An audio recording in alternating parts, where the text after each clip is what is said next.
Au bord du sentier, il y avait une grosse pierre bien plate. Mathis avait beau passer par ici depuis toujours, c'est la première fois que cette pierre surgissait de ce qui n'a pas de nom. Il ne restait certainement plus qu'à rebrousser chemin, mais il y avait cette pierre.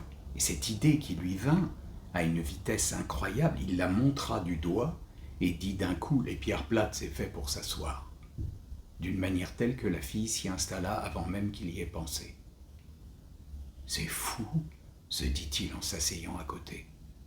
Il y avait assez de place, Mathis veilla à ne pas la bousculer. Qu'est-ce qu'il voulait ?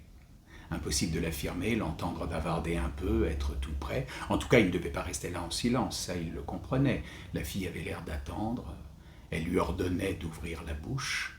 « Tu trouves que c'était bien dit ?» demanda-t-il précipitamment. La fille se caressait la joue avec un brin d'herbe, balançait le pied. Pas un instant, elle ne restait tranquille. « De quoi ?» ?»« Cette histoire de pierre plate et de s'asseoir. » Elle soupira et bondit sur ses pieds. « Tu poses aussi ce genre de questions, toi ?» fit-elle, l'air déçu, peut-être même lassée de lui. « Comment ça ?» demanda-t-il effrayé, sans bouger de la pierre. « Je ne savais pas que c'était mal, avoua-t-il. La fille allait partir et Mathis n'oserait plus esquisser le moindre geste. « Non, mais je n'ai plus le temps pour ça. Tu comprends, Allez, arrêtons. Ça n'a aucune importance. On n'a rien à se dire à ce sujet, ni toi ni moi. » Et elle se mit en marche.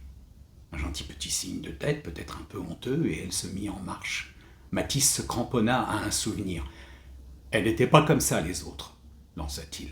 « Je leur ai beaucoup parlé. » La fille s'immobilisa. « Les autres ? Qui ça ?»« Anna et Inger, » murmura-t-il. « Tu as bien dû en entendre parler, non ?»« Oui, bien sûr que oui. » On a passé toute une journée au lac à bavarder. Elle n'était pas comme ça.